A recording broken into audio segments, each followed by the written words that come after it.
What's going on, everybody, and welcome back to the Hangout spot where you already know it's real talk, boxing talk, live from my man cave. It's your boy Johnny, and I am your host for another edition of the Hangout Spot Live. This time, the Thursday night edition, and the third show of the week. Man, we working overtime this week, man. Instead of Tuesdays and Thursdays like I normally do, we actually did a Monday show because I couldn't wait till Tuesday to recap the Riyadh season fight card from Saturday. So we rocked out, man. Me and Ryan Frazier from Boxing Talk up north, we did it up. We broke down all the fights. And then Tuesday, I had a special guest.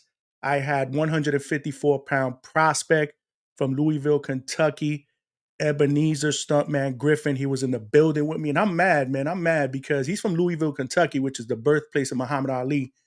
Why didn't I wear that shirt that night, man? I definitely dropped the ball, man. I found this one in the drawer today, and I'm like, damn, I should have wore that one on Tuesday, man. But nah, it was a great interview.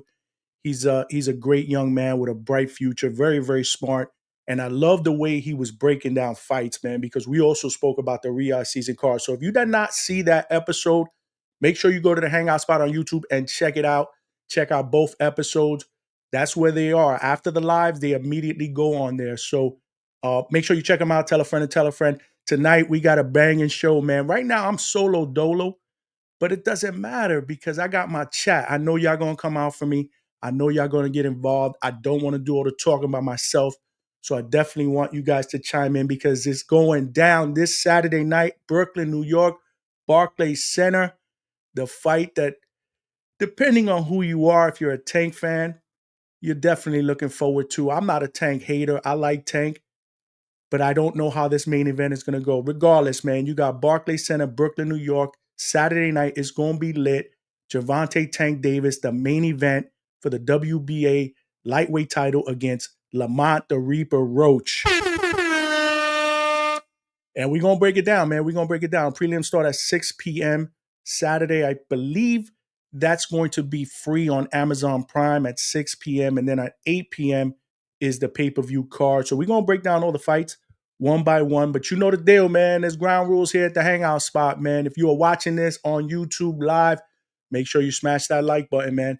Our goal is to get this channel out to other boxing fans into their algorithm so that they know that we rock out every Tuesdays and Thursdays, sometimes Wednesdays, sometimes even Mondays, 9 p.m. Eastern Standard Time. And if you have not subscribed, more importantly, if you have not told a friend to tell a friend to subscribe, shame on you. Make sure you get that done. And last but not least, the chat is open. And if you want to make a donation, the super chats are open as well. Straight cash, homie. I will always appreciate it. But that's not why we do this, man. We do this because we love boxing and we love breaking down these fights. I was supposed to have the boxing maniac on with me from Four Corners Boxing. He didn't respond. If he's in the chat or he chimes in, maybe I'll send him a link later on if he wants to hop aboard. But if not, we're going to ride solo dolo. That's how we do it up because there's a lot going on. But before we get into the card, man, let's see who's checking in, man. We got my man, Little Zooted. What's going on, champ? TBV is in the building. We live, baby. We absolutely live. Salute to you. Thanks for rocking out with us on Thursday night. Yeah. Kamempo, don't leave us like Nesta. Nah, man. I know Nesta didn't go live tonight. That's crazy. But it don't matter. I'm here, man. We picking up the slack for Ness. I don't know. Maybe he fell asleep on that hard D. You know how Ness be doing, man. But we live. We live on the rack here in the Hangout spot. We got my man, Mr. BMB Productions in the building. Salute, my brother. Thank you for checking in and rocking out. And I am not sure why it says there are 9 people waiting because we are here. We are live. I believe all 9 of those people are in here right now. Carmempo, I am more interested in Rayo versus Antuanne Russell. Yeah, man, that's going to be a good fight. We're going to get into that as well because I'm also interested in that fight. And my man Eric Harris, what's going on, champ? You in the building checking in. I appreciate that. Big up to Egg Slapping. I can't get over that. I bet $10 on 4th, 5th, and 6th round each Tank by KO.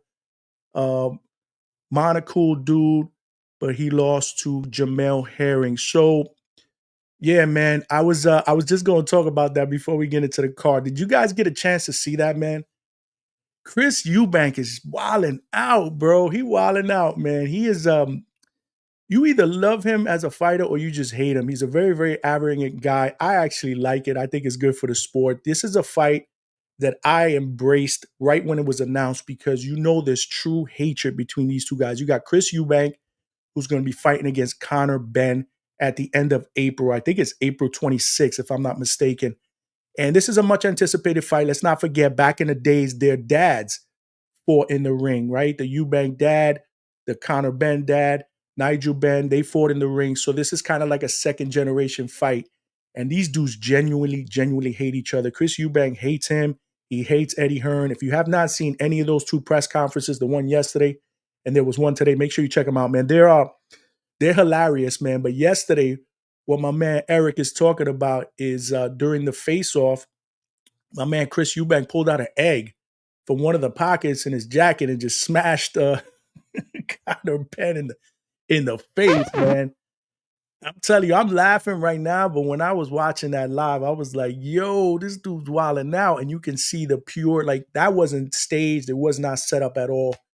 I mean, and Conor Benn, I mean, it took about 4 or 5 huge security guards to hold this dude back, man. He was enraged, man. He wanted to get loose and he wanted to get to this guy. Today, when they faced off, there were a bunch of security people like right in front of them. You know, Chris Eubank is like standing there waiting for Conor Benn to throw a punch. I mean, it's crazy. But like I said, I like it, man. I love when fighters show this type of emotion before a fight because I think it makes for an even better fight in the ring. I get the whole respect thing after the fight. I'm all for that, right? If you fight another man and both of you guys are able to walk out of that ring safely, share the ring, make some money, you absolutely respect that man and you shake his hand and you show him love. But before the fight, when two guys are trying to knock each other's heads off, man, fuck that, man. No respect, man. Just go in there, let it all out. And like I said, fiery press conferences, in my opinion, lead to more viewers.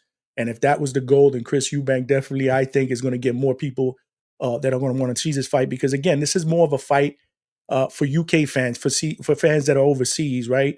You know, that's more of their cup of tea out there.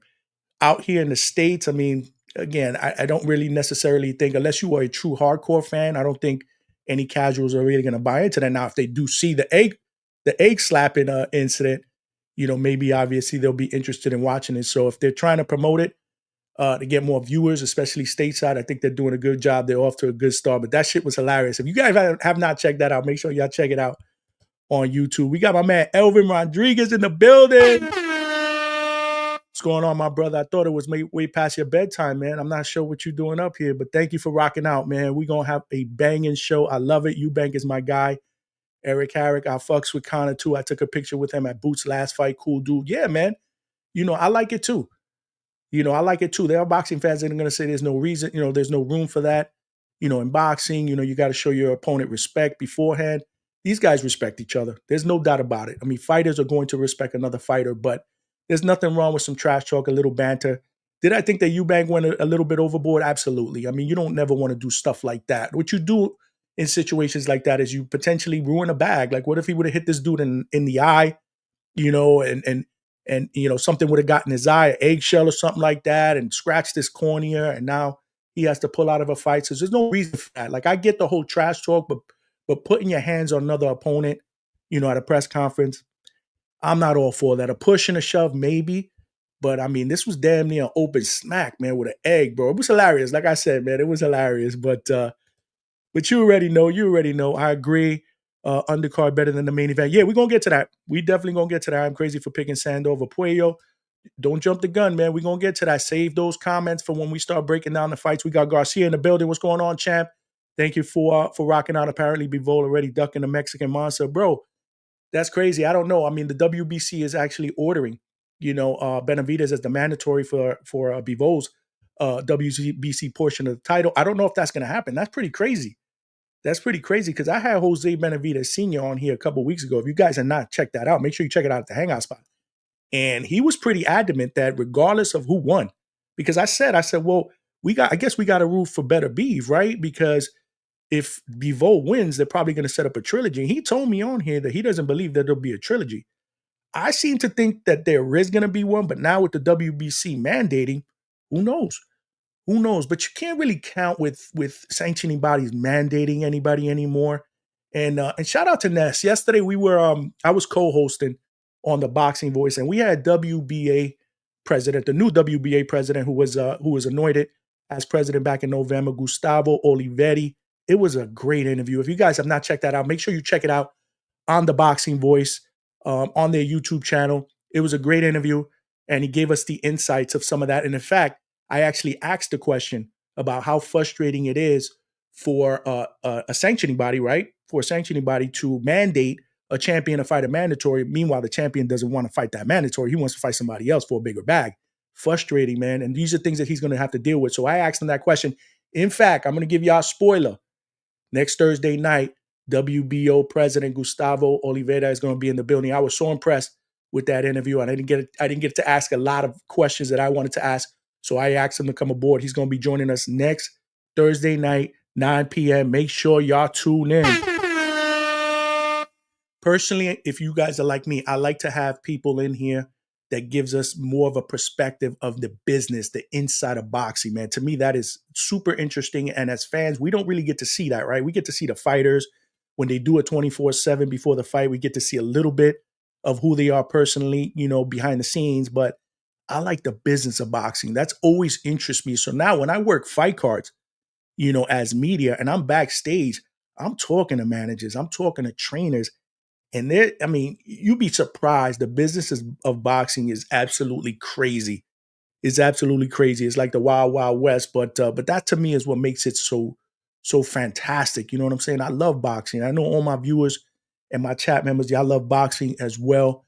And so we're gonna have him next week. I didn't want to spoil it. I was gonna let y'all know later on, but anyhow, make sure y'all tune in next week, man. We got Casual Jerry. What's going on? I like the video, champ. Word. Appreciate you jumping on. The TBV family is here. I am here. Nesta didn't do a show tonight, but that's all right because I'm picking up the slack, baby. This is how we do it up at the Hangout spot. Again, smash that like button, subscribe, tell a friend and tell a friend. Let's keep this chat going. Killer Cam 2010. What up, Johnny? What's going on, champ? Appreciate you rocking out, man. Absolutely, Casual Jerry. Garcia, you are in the building. What's going on, champ? Thank you for rocking out. Will you be at the fight on Saturday? So Julian Rosa, I was supposed to, man, and I don't know what happened, man. The whole credential thing got jacked up. I didn't get a credential, and I was kind of hesitant, man. I canceled. I had my flight scheduled, and I don't know, man. Like I just didn't feel like I wanted to be there and pay for a ticket. I mean, tickets are pretty expensive for nosebleeds. My whole intention was to be there. I know the building's going to be lit. I get it, but I wanted to work media, to be able to get access to these fighters, to be able to get access to a lot of other celebrities and fighters that are going to be there. I know it's going to be lit, but I made a business decision, and I'm going to stick to my guns on this. I'll watch it on TV. I'll analyze it. We'll come back here more than likely either Sunday afternoon or Monday night. We're going to add another extra show next week to break it down. But I'm going to save the flight for another fight somewhere down the road. It doesn't have to be in New York. Maybe I'll go to Vegas or somewhere else. But yeah, man, last minute, I kind of pulled out, man. And again, I don't know what happened to that whole credential thing. That thing, it was all jacked up. But anyhow, let's get right to it, man. Let's get right to it because there we go. This Saturday night, March 1st, Barclays Center, Brooklyn, New York. We have Tank versus Roach in the main event. That's for the WBA lightweight title. Obviously, Lamont Roach is the WBA 130-pound champion. He's moving up a weight class to challenge arguably one of the faces of boxing, and maybe, in most people's opinion, the best lightweight in boxing. I think he is by far, but I think that him and Shakur are 1 and 1A in that division. And then in the co-main event, you got Jose Rayo Valenzuela, fresh off of his win, his split decision win against Pitbull Cruz to win the WBA 140-pound title, his first world title. He is facing Gary Antuanne Russell, defending his title for the first time against Gary Russell Jr.'s little brother, Gary Antuanne Russell, who's coming off a loss against Alberto Puella. So he gets a loss in his last fight, and his next fight, he gets another shot at a championship, which is kind of weird, man. That's a little This is nasty. that's a little nasty. I ain't gonna front, but I'm not gonna hate on Gary because he's a good dude. I've met him. I've met Gary Russell. I mean, they're great guys. So he gets another opportunity, which is like I said, he better make the most of it. And I think this probably has potential, in my opinion, to be a fight of the night. And then you have, like I said, the 140-pound WBC champion Alberto Puella from the Dominican Republic. He's defending his title against Sandor Martin from Spain, better known as the guy who fought Teofimo Lopez to a decision. He lost, but most people thought he might have beat Teofimo in that fight. He's actually not a big puncher, but he's coming off 2 straight knockout wins. So that may be interesting. And then the opener, the main card opener will be young Cuban sensation Yoenis El Bandolero Tellez. He is 9-0 with 7 knockouts. He fights in Box Lab Promotions, which y'all know if y'all watch that show, that's my family. So you know the deal there. He's getting a shot at a WBA interim title against former unified champion Julian J. Rock Williams from Philadelphia. That's going to open up the main card. And then you have the prelims. You got the prelims. Opening up the prelims at 6 o'clock. You have Gio La Roca Lopez. He's 21 years old, Puerto Rican, 17-0. He fights under the Canelo banner. Eddie Reynoso is his trainer. He's going up against a guy from the UK, 20-3-1, 7 knockouts. His name is Alex, and I know I'm going to chop up his last name, Dilmaghani. Alex Dilmaghani. And if I chopped up your name, champ, I apologize. That's going to open up the prelim card, and then you have former unified champion at 154, Jared Swift Hurd. He's going up against Johan Gonzalez, who is a hard-hitting puncher from Valenzuela. That's going to open it up. I think it's a good card. I wouldn't say it's a spectacular card, especially coming off of what we saw last week, bro. I mean, Turkey Al-Sheikh put it together, not just on paper, but in my opinion, it also delivered. It was $26.99 as well for 7 fights that potentially could have been main events on other cards, except for the Shakur fight. Obviously, Floyd Schofield pulled out, and he fought Josh Hadley. You had another Daniel Dubois pulled out of the co-main event against Joseph Parker. You had Martin Bacoli step in. Nonetheless, it was a banging ass card, $26. Now, this card, depending on how you feel about it, you either gonna buy it if you a true boxing fan, or you a true tank fan, or you gonna fire stick it like my man Tone says. The fire stick boys might be out on Saturday because this one is $79.99, $80 on Amazon Prime pay-per-view. But this is what PBC does, man. I don't think we'll ever see a $26, a $30 pay-per-view from PBC. I doubt it, regardless of who's headlining, regardless of who's in the co-main event. But it is what it is. I think this is a good card. It's a solid card. But again, when we saw what we saw last week, we can't call it, a spectacular card. But let's get right into it. Let's get right into it. Let's see who else we got up in the chat. We got Casual Jerry rerooting for Rayo. Yeah, Casual. Julian Rosa, I fight on Saturday as well. Okay, all right. I get to fight and watch Amazon Boxing. That's what's up, bro. That's what's up. Let us know where you're going to be fighting at. And definitely check in on Saturday. Make sure you hit my DM up. Let me know how it goes.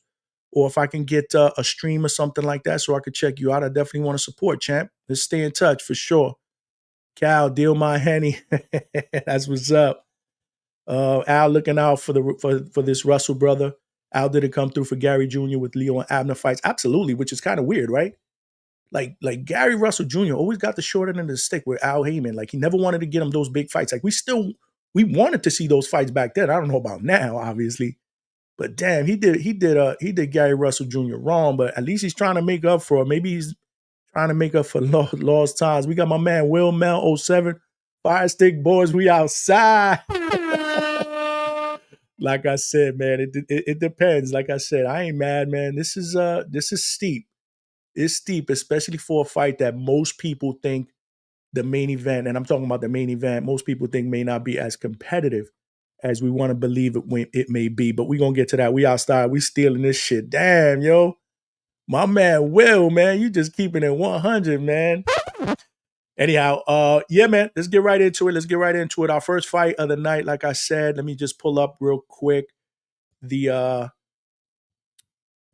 Let's pull up the tail of the tape, man. Like I said, we got young Gio Lopez. He is 17-0 with 12 knockouts. Young guy from Puerto Rico, fights under the Canelo banner. Eddie Reynoso is his trainer, and he's coming off a unanimous decision win in his last fight. But that actually broke a 3-fight knockout streak, man. This kid, he's young. He's got a tremendous left hand. He throws a lot of combinations. He's exciting, man. He's exciting. He's one of those young prospects that you got to believe that Eddie Reynoso is very, very excited for. Again, he's going up against a veteran, a 34-year-old from the UK, Alex Dalmaheny. Dalmaheny. Again, I'm sure I'm chopping up his name, man. For real, man. But I don't know much about him, man. To be honest with you, I don't know much about him. He's 20 wins, 3 losses, 1 draw. He's got 7 knockouts, so he doesn't appear to be a big puncher. His best win was in 2019 against a guy who I know, Francisco Fonseca, who at the time was 25-2. Solid victory. But again, I don't know much about this Alex guy, but you got to think that, again, he was put in there to be a sacrificial lamb for a young guy who they are grooming to obviously become a future champion. But as you can see here, this fight's going to take place at 130 pounds, which is Lamont Roach's division, junior lightweight or super feather. And they're both about the same height. Bro, this is nasty. I got this straight from the PBC website. They don't even have a photo of this cat, bro. They don't even have a photo of this cat, man, which is crazy. But they're both southpaws, and obviously there is an age difference between the two, young versus a veteran. This one's easy, fellas. I mean, this one is fairly easy. I don't think there's anybody that's going to doubt that La Roca Lopez is gonna walk through this guy. This is just another stepping stone, another building block to potentially get this guy ready for a title shot. So I like this kid. I like him. I've been watching him for the past couple years. Again, there's a lot to like about him. He's very exciting. He throws a lot of combination punches. He has a good left hand, a good sharp left hand, and he also isn't afraid to go to the body with it. So I want to see more and more of him. But if he comes out with this with like a first, second, or third round knockout, then in my opinion, 18 fights in, he's 21 years old. I know he's young. Let's start to get him in there against somebody that can really push him, somebody that can challenge him. Let's start to take the training wheels off one by one. Even if we have to take one off and he has to ride the bike on one. I remember when I was a little kid, I would learn how to ride a bike. I took one off and I started learning how to ride a bike with just one training wheel instead of 2. I'd be perfectly okay with that. But at the end of the day, let's see him take care of business on Saturday and go from there. Like I said, he's in the right camp. Obviously, I mean, Eddie Reynoso is building a dream team over there, man. Shout out to Eddie Reynoso and Canelo. I mean, they got Ryan back. They got Munguia now. I mean, Munguia fought Canelo. If you can't beat him, join him. So I think Munguia is going to get a lot better working with Eddie in the ring. A couple of weeks ago, I saw a video swirling on social media where they was doing some work in the ring. They weren't sparring, but they were doing some moving, working on some technique. That's going to benefit Munguia. And besides Ryan Garcia, you got Teofimo Lopez now, who's fighting under the Eddie Reynoso banner. I mean, you name it, man. You name it. Oscar Valdez. So, Eddie Reynoso has a good young stable. So I think this kid is in really good hands. And I look forward to seeing his progression. But let's move on, man. Let's move on to the next fight. We'll move through these fairly quickly so we can get to the main card. We got my man Jarrett Swift Hurd, who's my guy, man. He's my guy. Always shows me love. Former unified champion at 154. He's fighting against a tough guy, a puncher, Johan Gonzalez, who is 35-4. I'm sorry, with 34 knockouts, man. And he's coming off a loss, a TKO loss to Yoenis Tellez, the Cuban that is actually opening up the main card against J. Rock Williams. I was there live and direct for that. That was in Florida, Caribbean Royale. I believe that was on the undercard of the Tim Tszyu Bakram fight. And, he's a tough competitor, a puncher, a guy who's going to continue to come forward. I thought that was a real big step-up fight for Tellez, and he passed it with flying colors. Jarrett Hurd, man, I mean, this is going to be an interesting fight for him because I was also at his last fight against Jason Banana Rosario, another former unified champion at 154. They fought on Pro Box, and I was there. And that was a crossroad fights for both of them. It ended up in a draw, but I ain't going to front. There's a lot of people that thought that Jason Rosario won that fight. I thought it was very, very close. I thought Rosario might have edged Hurd. But again, I wasn't really mad at the draw either. It's a lot of close quarter combats. I mean, this is how Jarrett Hurd fights. You know, he fights close quarters. He's done that his entire career. He's not afraid to mix it up, and he wants to force the fight in the pocket. And but he's 34 years old. You know, he's 25-3, one draw. He's got 17 knockouts, and he's got some good names on his resume, man. I just wish we would have seen him against Charlo, man, when he was on top of the division. Like, that's the fight that we all got robbed from, man. Like, we wanted to see that fight, and we never got a chance to see it. And you know, I don't know. Like I said, we got to see how much more Jarrett Hurd has in the tank. And this is a fight that he should be able to win. Now, this guy is perfectly made for him stylistically because he's not going to have to chase him around. Jason Rosario, same thing. He fought Jarrett Hurd. It was a good, exciting fight. I just think that Jason Rosario did the better work. He landed the more solid punches. I mean, Jarrett Hurd, in my opinion, he gets hit too much. He gets hit way too much for my taste, man. And that's always been my criticism of him. I've always been a fan of his. Like I said, man, that fight, you know, against Lara, man, back in the days, man, that shit was crazy. It was one of the better fights that I see, one of the best fights that year. But then he lost to J-Rock. You know, that's where he lost his title. Julian Williams, again, the fighter that's fighting in the opener. So a lot of common denominators here between these two fighters and the two guys that are fighting in the opener, which is kind of weird. But I mean, this is a good fight for Jarrett Hurd stylistically. I would think, and I will favor Jarrett Hurd because again, he came off a tough opponent in Rosario. This guy's gonna fight him in the pocket. So this is gonna be a pretty exciting fight, I think. You know, for as long as it lasts. I don't know if this one goes 12 at all. If Gonzalez doesn't knock out Jarrett Swift Hurd or stop him, I think it could go the other way around. I don't think that Jarrett Hurd would get stopped, even though this guy's a puncher. But I do think that he could potentially stop Gonzalez. So I'm gonna pick Jarrett Hurd to win this by stoppage. Again, I'm pressing the button here. I'm trying to keep the Jarrett Swift Hurd train going, man, at least for another fight or two, because I want to be able to say he has a lot left in his tank and he could potentially compete, you know, for a title. But we got to see. Like I said, this is step one. I'm hoping to get Jarrett Hurd on the show as well.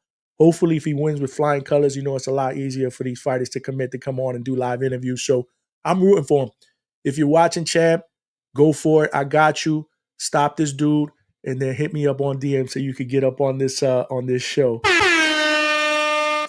What's going on, man? Let's see what we got so far. That's gonna be the prelim card. Those two fights. That's gonna be, like I said, at 6:00 on free. It should be free on Amazon Prime, on YouTube. You'll be able to find it either on PBC on YouTube, but Amazon Prime, if you have it, you'll be able to watch it there. 6 p.m. Eastern Standard Time, 3 p.m. Pacific Standard. Fuck Tank. We stealing this bullshit. This bullshit fights. I hear you, brother. I hear you, man. I'm not paying $80. Fire Stick Boys cooking this weekend. I ain't mad, man. Listen, I ain't mad, bro. Like, if y'all want to do that, man, I mean, you're well within your rights to do that, man. I'm sure you guys won't be alone, man. Garcia tired of Tank not giving us the good fights. That's always been my criticism of Tank. When we get to that, we're going to talk about that. RJ Fernandez, what's going on, baby? What's going on? We are here. We are here in the building. Sup, bro?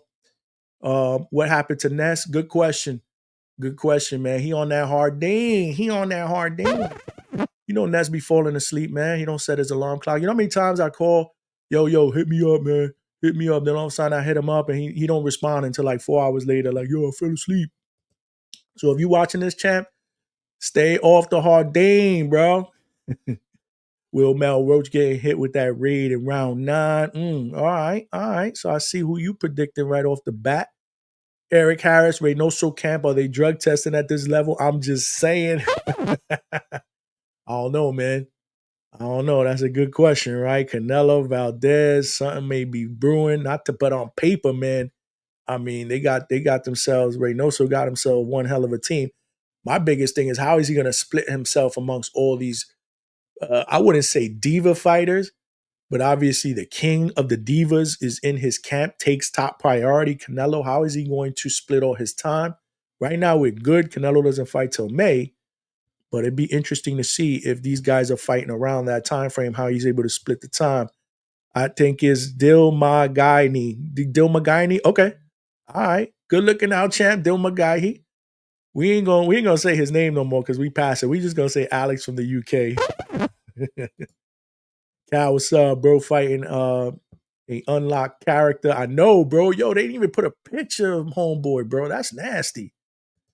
That's nasty. I got that right from the PBC site too, man. Photo coming soon. Yo, bro, Bruh. that shit was crazy, man. That shit was crazy. When I first saw it, I was dying. Never mind, we buying this for Rayo fight only. Mexican money always supports, bro. Mexican money is boxing. Yeah, man. Mexican money, man. You can't go wrong, man. You can't go wrong with that fight. I'm a Hurd fan. I hope he pulls it off. Hurd has a slight slur, and he said he doesn't beat this guy. It's time to retire. I agree. He made his mark. I agree. Eric. And this is why I said I want to see more of Herb just because I'm a fan of his. But man, he gets hit way too much. He gets way too much. The whole thing with the slur, I'm not surprised, bro. You get hit like that, man. I mean, you could have some serious issues, man, down the road when you retire, man. That's something to keep an eye on, man. Thanks for pointing that out, man. Garcia, the PBC is always looking out and protecting some of their fighters, always protecting Tank and Russell fighting for another title, shaking my head. Witness protection program over there at PBC, bro. I don't know what the hell's going on over there, man. For real. But they got to protect the investment, bro. They got to protect the investment. I mean, Tank is keeping PBC alive, bro. He's keeping PBC alive. That is the cash cow. So they got to protect them, man. They got to protect them. My sister, Superwoman 607, is in the building. What's going on, sis? Thank you for rocking out. Appreciate you. I love, much love, much love. Casual Jerry, Ryan, and Nello got fights in May. That's what I'm saying. That's weird. That's weird to me, bro. How this is going to go down, right? Because you know the King Diva Canelo gets all the attention. He gets all the attention. So it'd be kind of and remember that was all Ryan's story. Remember Ryan was with Team Reynoso and then split. He split to with Errol Spence's trainer. Derek. Well, I forgot. God, why am I drawing a blank here? He split to Errol Spence's trainer, but one of the things that he said when he was spoken to in interviews is that he didn't feel he was getting enough attention over there. Obviously, Reynoso and Canelo, they had another story. He's not a hard worker. But I mean, I don't know. I kind of believe Ryan a little bit. Like I said, Canelo's going to be top priority over there, man. VI New York City, what's going on, champ? Peace, man. Salute to you, man. Thanks for rocking out with us. We are here Thursday night at the Hangout Spot Live. If you have not smashed that like button, make sure you smash that like button. We got to get this into the algorithm. This channel has to go into the algorithm of other boxing fans so they know we rock out Tuesdays, Thursdays, 9 p.m. Eastern Standard Time. Sometimes even a third show, maybe even a fourth show. Next week, I think we're going to do 3 shows. I'll let y'all know before we sign out what the plans are and who our guests are next week. And if you have not subscribed, make sure you subscribe and tell somebody else to subscribe as well. I'm giving y'all homework, man. Hook a brother up. If we intend to get this train into a locomotive, we need more passengers so we can get the bigger and better interviews in 2025. You see behind me, man, I got the championship belts here. I got the replicas. Reason why, that's motivation, man. I'm looking to become an undisputed champ in this podcasting world, and I can't do it without my viewers and my subscribers. So again, tell a friend to tell a friend, and let's keep this chat going, man. We are cooking. Hurd is on the pay-per-view now. Is on the pay-per-view. Wow. No, he's on the prelims. He's on the prelims. So 6:00, the prelims start, unless something changed. The last I saw, the 2 prelim fights were Gio Lopez, open it up, Jarrett Swift Hurd against Johan Gonzalez. And then the main card starts at 8:00. We're going to get into that in 1 second. Yeah, man, witness protection. That's how they do it up, Mr. B. That's how they do it up at PBC, man. Derek James, man. What did I say? I said Derek, man. I could have I couldn't get the last name, man. I could not get the last name. I don't know what it is, man. It's this live stuff, man. Hold on. I need to get something to drink here. Appreciate you, man. I could always count on my TBV family to bail me out, man. I could always count on y'all. Michelle, my sister Michelle is in the building. What's going on? Appreciate you rocking out, man. Appreciate you rocking out. Casual Jerry, Nello better be top priority. He keeps the lights on in the gym. Absolutely, man. Absolutely. And that's why he gets all the attention, as he should. I ain't gonna lie. Half boxing, what's going on, brother? What's going on? Appreciate you, man. Salute. Thanks for rocking out, man. The crowd, the chat is cooking, man. We outside the boxing thinking what is going on. Welcome aboard. I wonder who will be on Ryan's corner on May 2nd. Reynoso will be with Canelo and Riyadh May 3rd. Yeah, you see, that's what I'm saying. That's right. I didn't even realize that they were a day apart. Ryan's in New York City. That's supposed to go down in Times Square. Don't tell. I mean, I'm dying to see how that goes down. It's supposed to be free. They closing down streets over there. That shit's gonna be worse than New Year's Eve. I lived in New York my entire life, born and raised, grew up out there. I never went to Times Square New Year's Eve. There's too many people out there. This is gonna be the same thing because it's free. They're gonna have to have heightened security. I mean, they have triple the police coverage. That's gonna be crazy, man. I wonder how they're gonna pull that off. But I'm excited to see it because it's never been done. Feel me? Like the shit also that Turkey was talking about putting in Alcatraz with potentially T.O. As the main event. That shit's never been done. So I want to see it. But I'm just wondering, like, how they gonna pull that off, man? That's pretty crazy, man. That is pretty crazy, man. But yeah, man, I'm a boxing fan, but I'm not paying $80 for this Canelo beef. Oscar T. Ryan protein mix. Vic Conti equals Eddie Reynoso. What? Oh man, Eric be cooking, man. Listen, I ain't mad at you, man. I ain't mad at you. If you ain't gonna pay for it, I ain't mad, man. Like I said, this card, $80 is steep. It's steep, especially when the main event in most people's eyes may not produce the fight that we all hope we want to see, right? Because at the end of the day, I'm a boxing fan. We all boxing fans. So we want to see a banging main event, a competitive main event.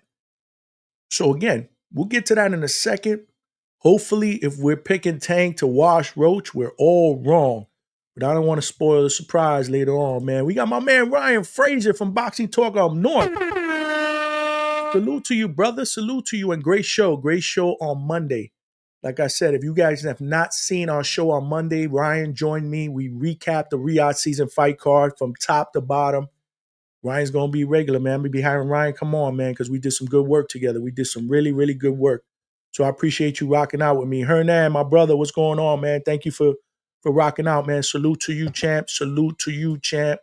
Smash that like button if you have not smashed that like button. And right now, text somebody. Text somebody you know and tell them, yo, subscribe to my man Johnny at the Hangout spot because this is how we doing it up in 2025, baby. We coming for all the straps in 2025. But before I go further into the chat, let's start with the main card, man.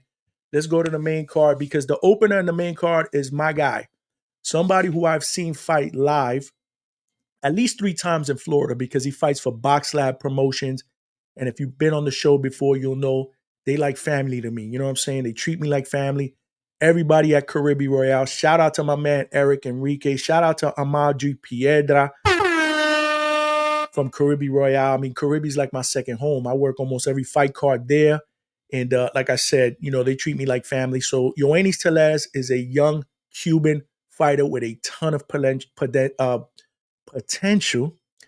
He's called El Bandolero. Yoenis El Bandolero Tellez. He is 9-0 with 7 knockouts. And trust me when I tell you, Box Lab Promotions is super excited about this young guy. He's just 24 years old. But he's going up against a veteran and a former unified champion. This fight is for a WBA interim world title at 154. And his opponent is Julian J. Rock Williams from Philly, man. 29-4, 1 draw, 17 knockouts. His resume cannot be questioned. He actually won his last fight by TKO in the second round, but he's been stopped a few times in his career. He's been stopped a few times. He got stopped by Carlos Adames. He got stopped by Jason Rosario. That's where he lost his belts. That was a shocker. But then he beat Jarrett Hurd for all the belts. Great win, probably the best win, obviously, on his resume.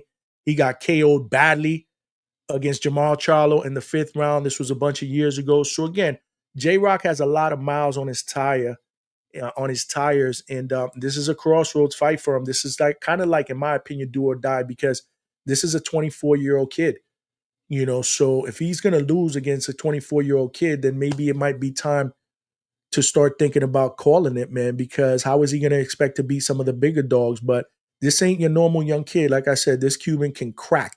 He is a big puncher with not a good right hand, a tremendous overhand right hand. He does good body work with the left, and he's the real deal. He's trained by Ronnie Shields, and he's only getting better and better. Again, this is 9 fights in.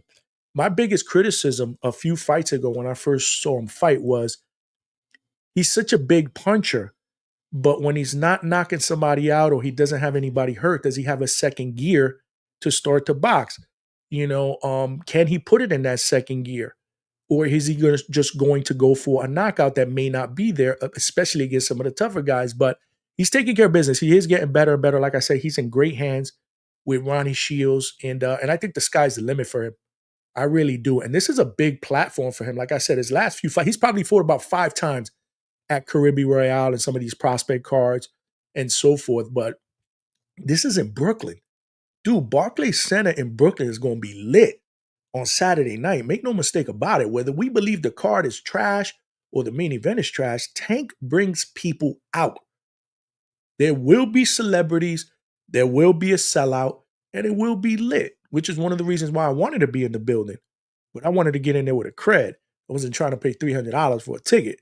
Anyhow, this is a great platform for this young man on a pay-per-view opener, and I fully expect him to pass this with flying colors. And yes, I'm saying that because not only I believe it, but he family. He from the Box Lab family, so I got to support my people. But I do believe it. Make no mistake about it. I'm gonna keep it 100. I do believe that this kid is the goods. Like I said, I think Ronnie Shields will have him prepared, but this is a big step up for him. So I'm really, really curious to see how this goes down. If I had to predict this, though, I think he's going to stop J-Rock Williams, man. I think he's going to stop J-Rock Williams. It's going to be late. I think we're going to probably see an 8th round, 10th round stoppage, but I think he's going to stop J-Rock Williams. He's going to win that WBA interim title. And then we're going to start to hear more about Yoenis El Bandolero Tellez. Let me know y'all thoughts. Let me know who y'all picking in this first fight, because I got let's see what we got. VI New York City, another main event fight at 12 a.m. I like the Saudi card because of the times I'm able to enjoy my night. VI, I get it, man. This one starts at 8, though.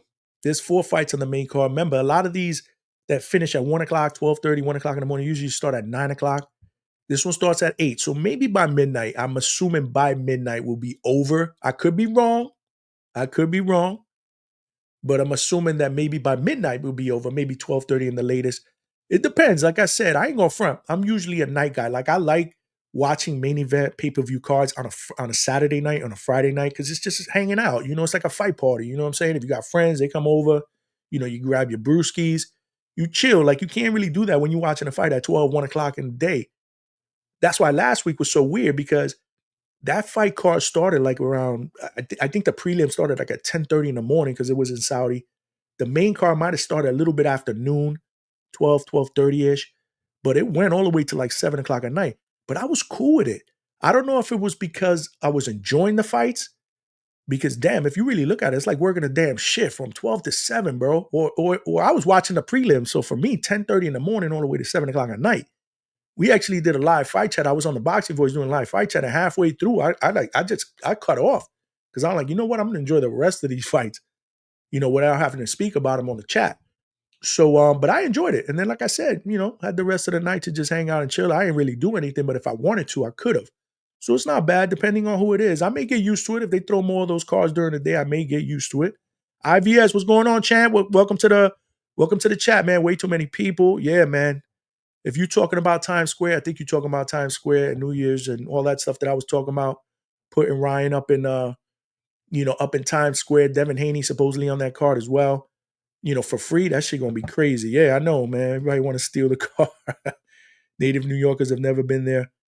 for the ball drop. You know, it's crazy. My sister's right, man. Usually people that go see the ball ain't from New York City. New Yorkers, we don't want to see that shit. We'd rather see that shit on TV, drink, stay at home, stay out of trouble. See, we smart enough. We know the deal. You go to Manhattan New Year's Eve, shit be popping off, man. Screw that. I'm staying home, man. Especially as you get older. You know what I mean? I got the money. I got the money. It's a principle. Turkey changing shit. Yeah, no, I get it. I get it. Listen, this is the reason why, we have these debates on the Boxing Voice, right? We have these, you got to give us better fights if you want us to pay $80. And I'm not talking about better just main events, better cards. Look at what Turkey put together, yo. Look at what Turkey put together for $26. That shit was crazy. It was insane. It was unheard of.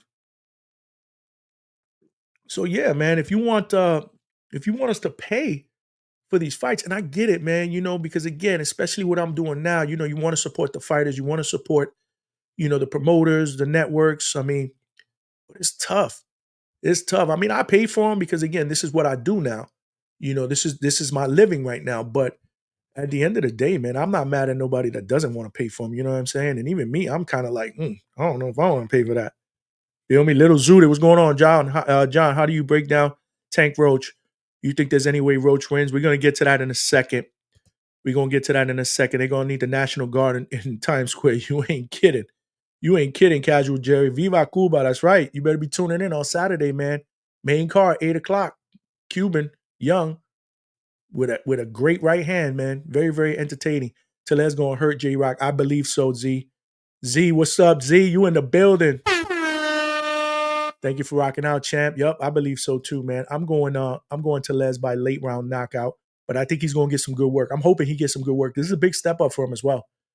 Just 10 fights in. So shout out to BoxLab for getting this fight for him against that type of opponent, named opponent on this platform, bro. I'm telling you, man, if you don't know about BoxLab and you don't know about Caribbean Royale in Orlando, ask somebody, man. It be going down. It be going down. You think you're going to end up smoking rock? I don't know. That is a good question, IVS. I do not know. I don't stream. I have all the boxing apps. I even subscribe to Peacock for my UK guys boxer. But enough is enough. Yeah, man. Sometimes we gotta stick together. We gotta make a stand, bro. I believe you. Wax, what's going on, brother? What's going on? Thank you for rocking out. Hope you had a great birthday this week. Wax's birthday was this week. Shout out to him, man, because he spent his birthday just doing it up. And then in the evening, he was rocking out with us here live at the Hangout spot. So I appreciate you, champ. For real, for real. But let's go to this next one. The next one is for the WBC 140-pound title. You got the champion Alberto Puella from the Dominican Republic. He's 23-0, 10 knockouts. He is going up against tough Sandor Martin, who is 42-3, 15 knockouts. Not a lot of pop, but don't let it get fooled. He's from Spain. His last 2 fights were actually won by knockout. And that's coming off that tough split decision loss to Teofimo Lopez. A lot of people thought Sandor Martin won that fight. Let's not get it twisted.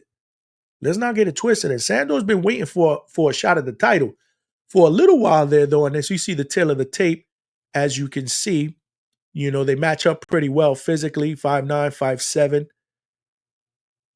5'7". So the age is they're right there, 30, 31. They're both southpaws. So this one should be interesting. But this Sandor Martin was a guy that I wanted Devin Haney to fight after that Ryan Garcia debacle, because I thought that Sandor Martin was good enough of an opponent to give Devin Haney some good work. Not a big puncher. The last thing that I would have wanted Devin Haney to do if I was Devin Haney's father, trainer, manager, whatever, is go in there after that Ryan beatdown and face another big puncher. So I thought Sandor Martin, again, with the name, the experience, a good fight, would be the perfect opponent for Devin Haney. That never happened. So Sandor's been trying to get a title fight. He's finally got a title fight against Puello, who impressed me, man. I mean, his last fight is where he won the title, split decision over Gary Antuanne Russell, who's fighting in the co-main, which we'll get to in a second. But Puello, he impressed me, man. He fought composed in that fight. I had Gary Antuanne Russell winning that fight before that. And I'll tell you why when we get to Gary Antuanne Russell's fight next. But, Puello showed a lot of poise, a lot of good sneaky counters. I mean, his counter punching was on point. against Russell. He used Russell's aggression against Russell, and he fought the perfect type of fight.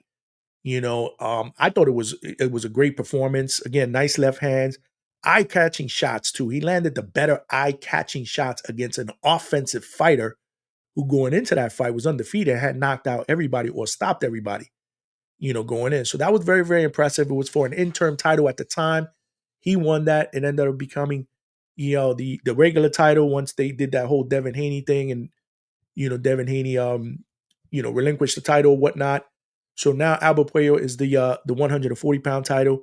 And this fight stylistically may be a letdown, in my opinion. And it's based on styles. Like I said, Sandor Martin is more of a boxer. He's not a puncher at all. He's going to try to beat you by boxing you. And it's not pretty. And we got to keep that same energy. If we say Shakur Stevenson bores us, then we got to say Sandor Martin is also a boring fighter as well. Now, personally, I don't like to use the word boring. Y'all know me. I like Shakur. I don't think what Shakur does is boring. I don't really think what Sandor does is boring, but it's a little bit more boring than Shakur, in my opinion, if that makes sense. But and again, Puello to me is better as a guy is going to counter. He's a really, really good counter puncher with a really good straight left hand. So he's going to have to press the action a little bit, let his hands go. But this fight, like I said, I think that this fight is going to be underwhelming, in my opinion. I don't see it as a great championship fight, and it's only because I'm looking at the styles here, and I'm interested to see what you guys think. I'm going to go Puello because I think he's just a better offensive fighter. I picked against him the last time against Gary Antuanne Russell, and I got burned. So I'm not doing that again. I am not doing that again. He showed me a lot in that fight. He really did. And that's what I like, man. When I make predictions, man, I just want to let everybody know, man, I ain't the smartest guy in the room. I don't pretend to be the smartest guy in the room. More importantly, I don't want to be the smartest guy in the room. 9 out of 10 times, I don't care if I just want to be, I just want to see a great fight. 9 out of 10 times, I probably want to be wrong. Like in the main event, I want to be wrong. I want to be wrong. But at the end of the day, like I said, I'm going to pick him. And, whatever happens, happens. I'm just giving you my perspective of who I think is going to win based on styles, based on who I like, based on prior performances. But styles make fights, right? And every day is different. When a fighter steps into that ring, you got to remember whether you're the favorite or the underdog, both guys are getting paid. And anything can happen in the ring. That's why I love boxing. That's why boxing is so beautiful. Anything can happen in boxing. So I would never discount anybody, but yeah, man, I was pleasantly surprised and I was good with that because, Puello showed me a lot. Enough for me to say that he's going to beat Sandor Martin, but this is not going to be easy. And I'm 100% positive that this one will go the distance. I don't think Puello stops Sandor Martin. And Sandor Martin is definitely not stopping Puello. If that happens, I will come in here on Monday, Sunday, whenever we do our next show. We will talk about that later, and I will eat crow because I'm not afraid to do that. But I'm going to say Puello is going to land just like against Antuanne Russell, the better eye-catching shots. I think he's going to land the better counter shots. I love his left hand. And I'm going to say Puello wins this fight, defends his title by decision. But this one could be close. So this one could be a split decision. So I'm going to say Puello by split decision. That's my story, and I'm sticking to it. But let me know your thoughts in the comment section before we get into the co-main event. My man Wax says, I think Puello by decision. That's what I think. And that's what I'm going with, Wax. Eric, I'm a Philly native living in Dallas now. I'm a J-Rock guy. I watch a Tellez fight. I don't see any special effects. Solid, good fighter. That's it. But I haven't gotten any news on J-Rock's camp. That's a good perspective. We got to remember he's still young. He's 24. He's 9 and only 10 fights. He's also trained by Ronnie Shields. So I think that having Ronnie Shields in his corner is going to pay dividends as he continues to progress. But again, the one thing I do like, and check out a couple of his fights, is he has a really good, solid overhand right hand, man. And he has a lot of power behind it. I'm picking Tellez because, again, yeah, he's my guy, and I like him. He's young. He's got potential. But I'm also looking at the opponent, man. I like J-Rock. And it's hard for me after I picked against Stephen Fulton. I picked against Stephen Fulton. I had him losing against Brandon Figueroa. And look how that worked out. You can't count a Philly fighter out, bro. I mean, it don't get any tougher than a Philly fighter. Shout out to Philly fighters, man. For real, man. Like y'all, I gotta drop a bomb for y'all, man, because at the end of the day, Philly fighters, there is no quit in Philly fighters. But I'm just looking at where J Rock is in his career, in his career. So that's why I'm basing that decision, Eric. But I feel you. If vintage J Rock shows up, this will be another Kyron Davis versus Elijah Garcia. Ironic, Breadman is in both veteran fighters' corner. J Rock pulls it off. Decisive decision. Good call out. Breadman was in Kyron Davis's corner. That's another one that shocked the hell out of me. I was very, very high on Elijah Garcia. That was a terrible performance. I don't know what the hell happened there. I'm not going to discredit Kyron Davis at all. Great performance by him. But okay. So you got J Rock. See, the thing is, will the vintage J Rock show up? Now, he does have the experience, right? He does have the experience over this kid. So we'll see. Again, a big step up fight. I'm very interested. I'm more interested in that fight than the one that we just called, the Puello and Sandor Martin, if you want me to be honest. Anyhow, man, what else we got? I think Cal, what's going on? I think experience matters. Sandor been in there with Tio and Mikey Garcia. Well, I forgot to mention he did beat Mikey Garcia. A lot of people will say it was at obviously the tail end of Mikey Garcia's career. Nonetheless, I'm not that dude. Okay, Mikey Garcia is Mikey Garcia, and he did a great job against Mikey Garcia. He did well against Tio as well. But I don't know. Like I said, I think it's going to be close. But I'm going with Puello because he showed me something in his last fight, and I went against him, and I just don't feel comfortable going against him in this fight. But you could be right, Cal. You could be absolutely right. But no, let's take this to the co-main. We got the co-main event, and this is a fight that I'm most excited about. I think that this fight, in my opinion, could be the fight of the night, man. You got Jose Rayo Valenzuela, who is just coming off of his victory. Albeit, I mean, they scored that. What did they score that, man? They scored that a split decision against Pitbull, man. Against Isaac Pitbull Cruz, man. That shit was nasty, bro. This is nasty. That was terrible, man. Terrible. I mean, I thought Rayo won by unanimous decision. I was one of the very few that actually picked Rayo to win this fight. I went on a bunch of different podcasts. I was talking to a bunch of different boys that I have. Everybody was riding the Pitbull train. And I'm like, nah, man. I got Rayo in this fight, man. Styles make fights, and I think Pitbull can be outboxed. I was so impressed with the Rayo that knocked out Chris Colbert the fight before that. So I was riding the Rayo train. A lot of people said I was crazy and I was on crack, and I ended up being right. And again, I'm not bragging because I'm usually wrong more than I'm right. That's why I'm not a betting guy. But I'm going to brag about that one for sure. But I like Rayo. I like Rayo a lot. 14-2, 9 knockouts. Again, he lost to he got KO'd. He got KO'd against Edwin De Los Santos a few years ago, and he lost a close decision to Chris Colbert, a fight that I thought he won.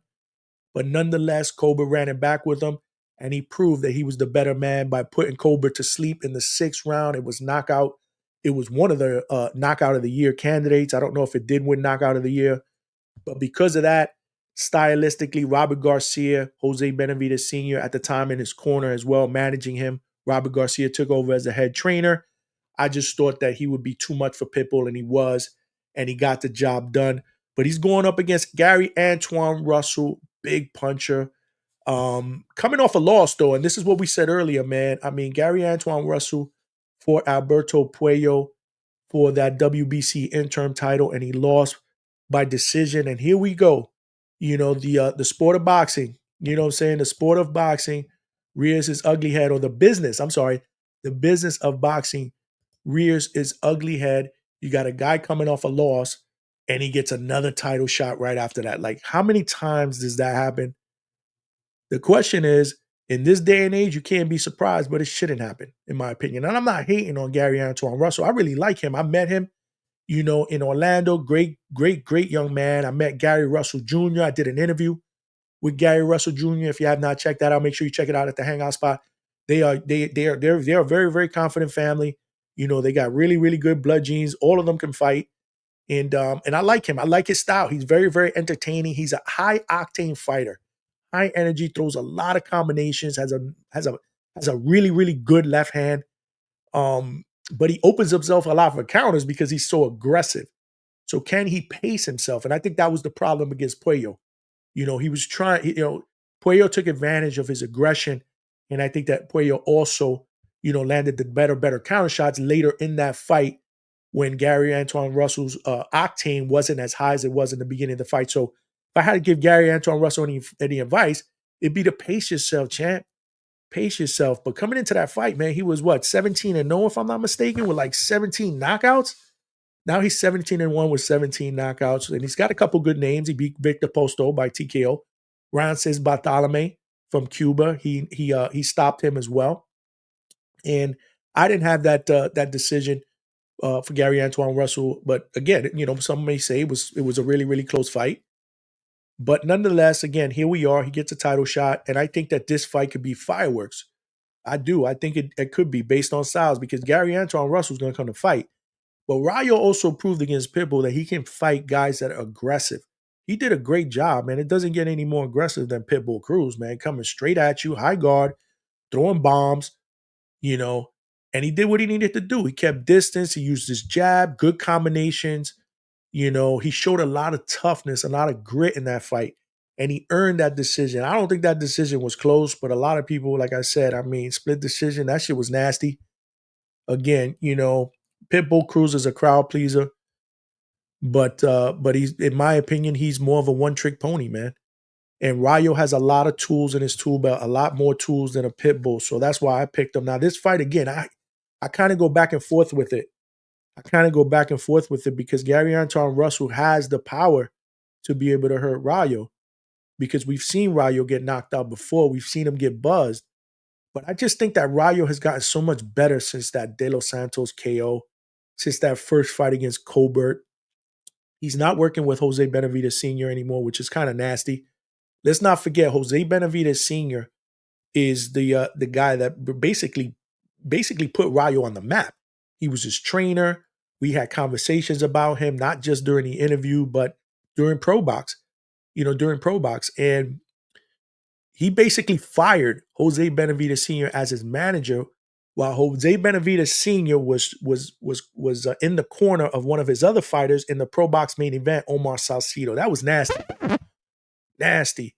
I was the one that told Senior after the fight, like, oh, what's going on? I'm looking at Twitter, and Rayo Valenzuela is telling, is putting out that, you're no longer his manager, that he's cutting ties with you. And Jose Sr. looked at me like, dude, I don't know anything about that, dude. This dude literally fired a dude that brought him up the ranks. Jose Sr. said that he used to treat him like a son, that he used to live with him. Christmas, when he bought, his son's gifts, he bought Rayo, he treated him like a son. And now look at what's happening. He was his trainer. He ended up leaving for Robert Garcia. Now, Robert Garcia, that move was actually neutral. Jose Sr. told me that because Robert used to train Jose Rayo early in his career in the amateurs. So he thought it was fine for him to go back to Robert Garcia, but he would still be his manager. But now he just cut ties with him altogether. Nonetheless, Robert Garcia and is one of the best trainers in the world. Obviously, the reigning trainer of the year. And I think that this was a good move for Rayo to have a guy like Robert Garcia in his corner. He's getting better and better. Now he's a champion. This is his first defense. So I'm going to lean towards Rayo in this fight. I'm going to lean towards Rayo, and I think he'll do he can do the same thing. I think Gary Antuanne Russell only knows how to fight one way, and that's the way he's been fighting. And the blueprint is there. If you could take advantage of his aggression, and you can use sharp counters, and you can take him into deeper waters, and hopefully he won't, hopefully he doesn't pace himself and he wears down. I think that Rayo can win this fight by decision. So I'm taking Rayo by decision. I don't think this is a stoppage. But before we get to that final belt, I think that this fight is going to be the best one of the night. Stylistically, I think these two are just going to go at it. And this is the fight that I believe, in my opinion, should be the real main event. That's my story, and I'm sticking to it. What y'all got to say, man? Let's see what we got. I got on that one. Yeah, you know how we do it up. I ain't even know Rayo was a southpaw. Yeah. He's a southpaw. Absolutely. Absolutely. Ryan Frazier got Rayo by unanimous decision. I got Rayo by decision as well. Yeah, I'll probably say unanimous as well. I just said decision. I didn't say what, but I do have him by decision. Carl is in the building again, bro. Got 100% KO ratio. That's wild. Yeah, man. I mean, he could crack, man. Gary Antuanne Russell can crack. I like him. I like his style. Like I said, and I met him, man. He's a great guy. But I don't know, man. I think Rayo is coming into his own right now with Robert Garcia. But we will see. I wouldn't be surprised if I get this one wrong. This is one of those that I went back and forth with. And at the end of the day, like I said before, I don't care if I get it wrong. I just want to see a tremendous fight, a fight that I believe can be fight of the night based on styles, man. RJ, what's going on? I'm going for Rayo. Going to be tough, though. Absolutely. And that's what makes this fight so intriguing. It's going to be tough. It is going to be tough, man. Eric, Roger Mayweather said, we don't know shit about boxing. I don't care about being right or wrong. I just love the art of boxing. Absolutely, bro. You got podcasters all over, man, that just want to be right. They want to be the smartest people in the room. You know, I got all my picks right. That's whack, man. Who cares, man? We're not boxing experts, man. We're just passionate about the sport we love, and we call it the way we think we're going to see it. But at the end of the day, like I said, I always want to be wrong in fights, especially if I'm picking against the guy that I want to win. Because, you know, we always got somebody that we're rooting for, but then we got to keep it real and pick the guy that we think is going to win. Feel me? So, you know, at least that's how I am. You know, Eric Rayo didn't have a lot of experience as a natural 140. He beat an undersized 140 styles and body types, make fights. Antuanne also has higher IQ than Pitbull. Absolutely, you are not wrong. And again, I'm not crapping on Gary at all. I guess I'm just riding the Rayo train a little bit. Like coming off of that knockout, I thought he beat Colbert by decision. He didn't get the decision. He went in there. They ran it back. This time he made no bones about it. He dropped the mic. I'm the better guy. I knocked him out. And then he went in there against a guy that's, that a lot of people were avoiding, moving up a weight class, and he did his thing, man. He did his thing. And again, you can't discount Robert Garcia, but nah, yo, E, you are right. It could happen. It could happen. The thing about me is if it does happen, I'm not afraid to come on here and eat crow, bro. I'm not afraid, man. I keep it real, man. I'm humble, man. Ryan, I think Rayo is the biggest puncher Russell has faced. Yeah. I mean, Rayo can crack 9 KOs in 14 fights? I'm sorry, 16 fights, 14 wins, 9 KOs. He can punch. Not anybody can knock out Pitbull, so I wouldn't say, well, he didn't knock out Pitbull. Well, who has? I mean, who's knocked out Pitbull? Pitbull got a tremendous chin. The dude ain't got no neck. He's like a modern day Mike Tyson. It'd be very, very difficult, I believe, for anybody to knock out Pitbull in those weight classes. But he did his thing, man. You know, he showed another gear. He showed levels. You know, so I'm riding him. But like I said, I wouldn't be surprised if I'm wrong. Not for nothing. Him doing Jose that way, I kind of want him to get slept. You know, VI NYC. Man, a little part of me feels that way too because Jose Sr. is my guy, man. I mean, he shows me love. I've had him on the show. I've interviewed him live at Pro Box. We've chopped it up. I got his number. You know, anytime I text him, he'll respond. I mean, he did him dirty. And this is the business of boxing, but this is the business of boxing. It's shady as fuck, man. It is shady as fuck. But you know, it is what it is. Jose ain't sweating it no more. I mean, look what David, the Mexican Monster, just did, man. Knocked off Morrell, got an interim title, and now he could possibly be facing Bivol, right? Because the WBC is trying to mandate that fight, that defense for Bivol to make. So Jose good, man. Jose good. But yeah, man, Rayo, that wasn't right, man. Like I said, a dude that's basically brought you up the ranks, you slept in this dude's house, he's treated you like a son. Bro, conversation, man. And then on top of that, you do that shit on social media. This is nasty. Nasty work, bro. Have boxing. What's up, champ? I won $400 on that Rayo fight. You guys seen Russell's amateur career, bro? I'm telling you, man. I should have bet money. There would have been mad people that wanted to bet me, bro. I was like the only guy in the room. Was like, nah, Rayo's gonna cook him. Nah, Rayo's gonna beat him. People laughed at me. But like I said, I don't brag because I get them wrong more than I get them right. Fire Stick Boys out strong this weekend. Easy Blends, what's going on? Damn. Fire Stick boys are out. See what y'all doing, man? PBC, why y'all doing us like that? Y'all making us make this decision between buying it and stealing it, bro. But I ain't gonna use the word stealing. Not here, man. We don't want to do that. We don't want to get flagged. But shit, at least they should have made this car $50. What can you say, man? Z, yeah, I got Rayo by the same. That's what's up. Z Pacino, the boxing voice brother is in the building. Russell got them small arms. He's gonna be putting himself in range to get touched up. That's a very, very interesting point. But to have boxing's point too, I mean, again, Russell is the real deal too, man. Like I like Russell. I just think I'm riding the Rayo train right now. I really like what he's done in the last few fights, especially against a guy that puts the pressure on Pitbull. And he's going to face some pressure because Russell's going to come after him. You best believe that. Thinking Russell late TKO. Okay, we got a Russell. All right, Wax, I hear you. I can respect that. I got Junior. Okay. All right, King. I don't want to chop up King Shosa. My bad if I chopped it up, brother. King Alshosa and in the building. All right, you got Eric Harris. True, I ain't going to front. I picked Pitbull against Rayo. A lot of people did, Eric. They were riding that Pitbull train, boy, and they were all eating crow, bro. And I don't say that in a bad way, brother. You know, you family, man. Anybody that comes to the hangout spot, y'all family.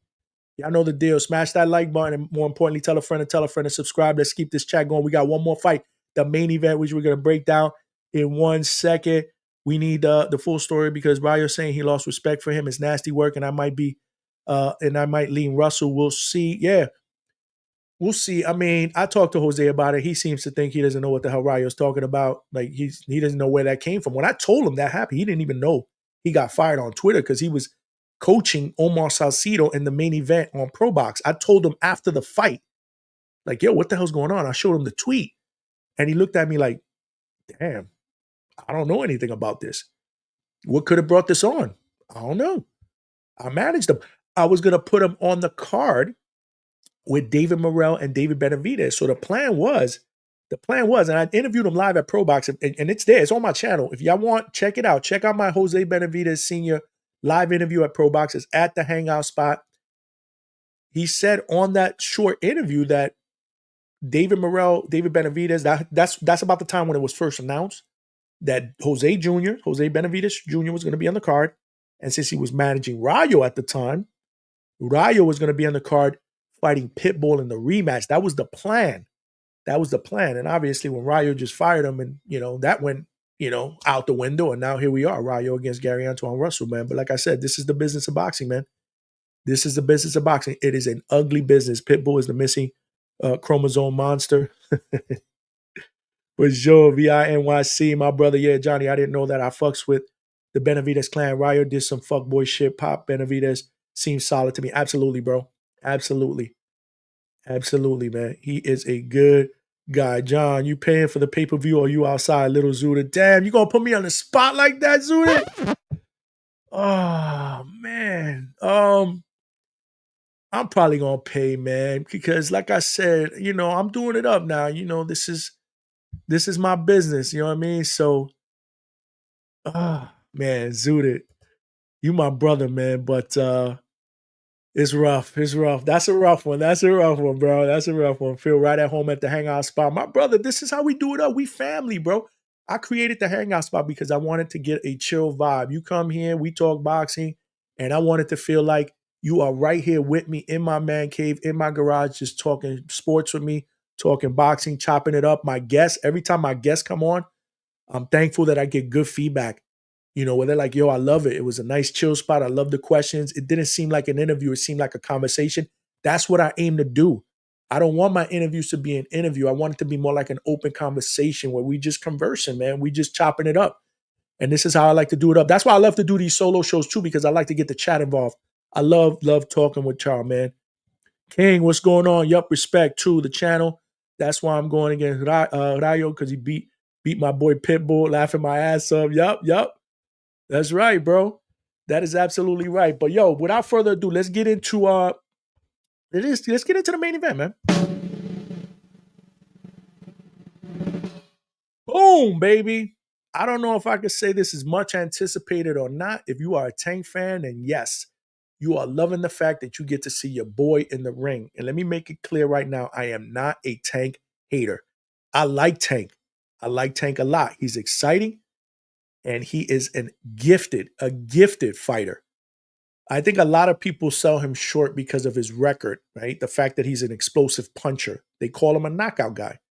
Nah, bro, there's more to the table than just knockouts with Tank, man. He's an excellent, he has an excellent high boxing IQ. I've always given him compliments. My biggest complaint against Tank is that we gotta hold you accountable, bro. We need you to challenge yourself against the best the division has to offer. You are 30 years old. You have not unified a title yet in a division. And I know he can. So I don't know what the fuck is going on with Tank and PBC. Why are we not seeing Tank versus Shakur? Why have we not seen Tank versus Tio? Why before the Ryan Garcia fight, we had not seen Devin against Tank? These are all fights that we want to see because we remember the golden era of boxing back then, right? We all talk about it, right? Whether we're young or old, we talk about the four kings, right? Leonard, Hearns, Duran, Hagler. What made them so great is that they fought each other. It was all about legacy, right? They wanted to see who the best was. You can't question any of those resumes. So when it's all done, I just don't want people to question Tank's resume. When I say shit like that, I'm called a hater, which I don't understand why. We live in a day and age, bro, where the word hate just gets thrown around way too often, bro. It's okay to have an opinion. You don't have to be a hater. Now, they ain't gonna front. There are haters out there. And there are times where I'll tell you, I'll be honest. I'll be like, you know what? I'm just hating on this dude, man, because I just don't like him. But I respect all fighters. Like I said, I don't hate Tank. I just hold them accountable. And to me, it's okay, whether you're a Tank fan or not, to hold your favorite fighters accountable. We should want our favorite fighters to be in there and prove that they are better than other fighters, especially when you got fight fans coming out saying, yo, I think Shakur will cook him. Yo, I think Tio will knock him out. I think Dev will definitely beat him by points. If I'm a Tank fan, I'm like, nah, bro, we can't be having these fans talk that shit, Tank. We got to get up in the ring against these dudes and we got to get it cracking. We got to get the squabble going. So that's all, man. I want Tank to challenge himself. He's 30 years old. Okay. So again, if people want to call me a hater, I just explained the difference between a hater, a person that respects Tank, and just wants to hold him to a higher standard, bro. Because when I first heard about this fight, y'all know I went on the Boxing Voice. I said it here. I wasn't happy about it. And it had nothing to do with Lamont Roach. I want to make that clear. I like Lamont Roach. I think Lamont Roach is a very skillful fighter. He won a title at 130. I mean, he did his thing, man. He's done his thing, man. He only has one loss, and that was a unanimous decision against Jamel Herring, another southpaw. Lamont is a good, skillful fighter. But at the end of the day, Lamont is the 130-pound WBA champion. He doesn't even fight at lightweight. So here we go, Tank pulling up a guy from a lower weight class. We've seen this before. We've seen Tank do this before, man. Stop a smaller guy. Now, I'm not saying Tank is a big dude because size-wise he's not, but Tank is a tremendous puncher. I think it's safe to say, and you guys can chime in on the chat, Tank fights at lightweight. Tank don't hit like a lightweight. He hits like a welterweight, probably a middleweight. Epic fail. So when he doesn't fight guys at his own weight class, Epic fail. I'll say it again. I just feel like, yo, he needs to challenge himself against the best. Like, we want to see him against Shakur. That's the fight I want to see at lightweight. I think those are the two best lightweights. Regardless of who wins. I think that's a fight that we need to see after this one if Tank wins. But again, so like I said, I go back to say I wasn't happy about this fight because I was like, damn, okay, shit. I didn't even know, like, when they started talking about Lamont Roach, I'm like, really, Lamont Roach? Like, where did that come from? Which shouldn't surprise me because there's been a couple of fights that I'm like, well, where did Edwin De Los Santos come from? I'm sorry, where did Hector Luis Garcia come from? Where did Frank Martin come from? Like, the Ryan Garcia fight made sense. I mean, Ryan was chasing Tank for years. He wanted that Tank fight for a long time, and we knew it was going to be a big money fight. I get that. But again, people criticize Tank about that whole rehydration clause on Ryan. So I just don't want there to be any questions when he retires. Like, Tank was good, but he ain't fight the best in his division. Like, you got to get it cracking, bro. Again, you got to get it cracking. So I didn't like this fight in the beginning. But, like I said, I like Lamont Roach. I met him at Pro Box, great guy. I actually interviewed his younger brother, Jordan Roach, who's a prospect. He's 3-0. He fights at the lower weight classes. I believe he fights like at 115 or something like that. I interviewed him live at Pro Boxes on the Hangout spot. Make sure y'all check it out. Hit that like button. Gotta remind y'all, hit that like button and subscribe. Tell a friend to tell a friend. Remember, I'm giving y'all homework. Y'all gotta tell a friend to tell a friend, man. But so I like Lamont Roach. And he brings a lot of good things to the table, man. Like I said, they have experience fighting each other in the amateurs. Like he did do an interview this week. They hadn't fought each other in the ring since they were about 15 years old. But still, there's something to be said about guys that grew up. They're both from the DMV area, Maryland, DC area. So this is a good fight for their hometown. This fight would have probably made better sense to be fought over there. But don't get me wrong. Barclays Brooklyn is going to be lit because when Tank fights there, everybody comes out. When Tank comes out and fights, it's like an event. You're going to have rappers that are going to come out. You're going to have other fighters. Like, it's going to be lit. That's why I wanted to get a cred, man, so I could be in the middle of it all. I didn't want to be in the 200 section on the top. Some people say I'm spoiled. Whatever. It is what it is. You know what I'm saying? But that's why I get some good work. But at the end of the day, it's going to be lit. I just don't think this is going to be the fight that we're hoping it is. And again, I hope I'm wrong. Tank is a tremendous puncher. He's not going to stop Roach in the early rounds. He may give up the early rounds. That's what he's accustomed to been doing the last bunch of fights. Like, I don't even remember the last time Tank stopped somebody within 2 rounds. He does have 4 stoppages in his last 4 fights, but look at it. He knocked out Frank Martin in 8. He knocked out Ryan in 7. He stopped Hector Luis Garcia in 9. He stopped Rolly in 6. So Rolly, out of those 4, was the fighter that got stopped in the shortest amount of time. And even Rolly, some people were saying, was cooking the first few rounds because that's what Tank is, man. He takes the early rounds off to download data. This is what he does. This is why I respect his ring IQ. And then once he downloads that data, gets that timing down pat, boom, he strikes like a cobra, man. That left hand is crazy. Fuck a welterweight. I think he hits like a middleweight, bro. I ain't gonna front. And I think this is what we're gonna see. I think Lamont's gonna cook in this fight. I think Lamont's gonna surprise a lot of people. Like at first, we gotta remember against Frank Martin, a lot of people were saying Frank Martin was cooking.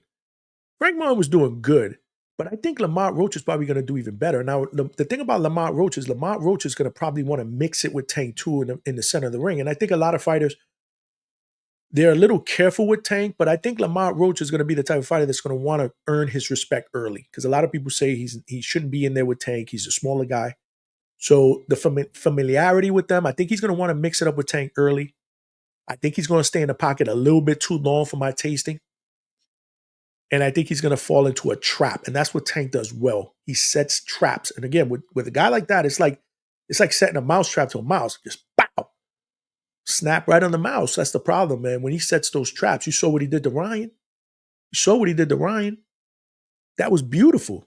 The way he set up that left hand. So I just think that we're gonna see that in this fight. I jump on the Boxing Voice on the panel sometimes. If not, I'm in the chat. We've been talking about this fight for a long time. We've crapped on this fight. I'm not right now, to be honest with you, and I knew this would happen because it always happens with me. Like, I'll hear about a fight 2 months out, and I'll be like, I don't want to see that fight, man. And then all of a sudden, 2 weeks in, I'm like, yo, you know what? I convinced myself based on certain things that I see, yo, this can be a competitive fight. So I've convinced myself that at least I'm okay with watching it. Because 2 months ago, I was like, yo, I don't even want to watch that. I don't even want to watch it. Like, what is Tank doing? But again, you can't miss a Tank fight, and I do like Lamont Roach. I'm rooting for Lamont. I am, but I don't see how he can.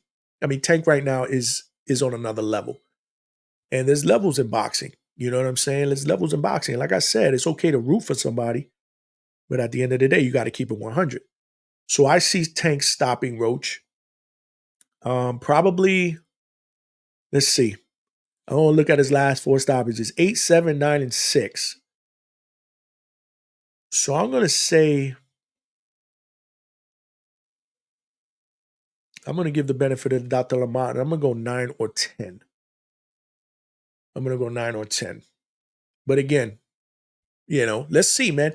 All I want to do, though, all I want to see, though, is a main event that's worthy. Like, I want to see him push Tank. Like, we have not seen Tank, other than the early rounds that he gives up, we really haven't seen Tank have to dig deep. Maybe the only fight that we've had to see Tank dig deep in was the Cruz fight, the Pitbull Cruz fight, where supposedly he hurt his hand. Yeah, he had to dig deep in that one. That was actually the only fight that actually went the distance. But, he hurt his hand. He still did what he needed to do. A lot of people saying Pitbull, that was close. Tank won that fight. Let's not get it twisted. It was just a tough fight. And let's also not forget, that was on short notice. Tank was supposed to fight somebody else. I forget who he was supposed to fight. If y'all know in the chat, let me know. Who was Tank supposed to fight when that person pulled out and then Pitbull was the late replacement? I think Pitbull was like less than 2 weeks, a late replacement. It ended up being the only fight that went the distance, and he hurt his hand in that fight. But I want to see Tank get pushed. I want to see Tank in a fight that we're thinking, man, there's a realistic chance he's going to lose this fight. I don't think we've ever seen Tank in a fight that we feel like he's going to lose. Because even Ryan, I was like, I don't know about this one, man. I mean, maybe the Ryan fight was the one that most people thought there was a shot that he could lose against. Ryan's a big puncher, bigger guy. But with the whole rehydration stuff, I'm like, nah, man, that ain't happening, bro. Tank is just too smart of a fighter. And we had seen Ryan before that get floored by Luke Campbell. So I'm like, if he gets hit by left hand by Tank, bro, he ain't surviving that. He hits way harder than Luke Campbell. And we were right about that. But I'm picking Tank. I'm picking Tank by late round stoppage. And let me know what y'all think in the chat, man. Let me know what y'all think in the chat, bro, before we wrap this bad boy up, man. Shit, man. You should have told me earlier. I got to figure that out. Yeah, I can probably make some polls. Yeah, I should have did a poll. Next show, Zuda, appreciate that. Next show, we do previews and predictions. I'm going to start doing some polls, man. Get y'all involved in the chat, bro.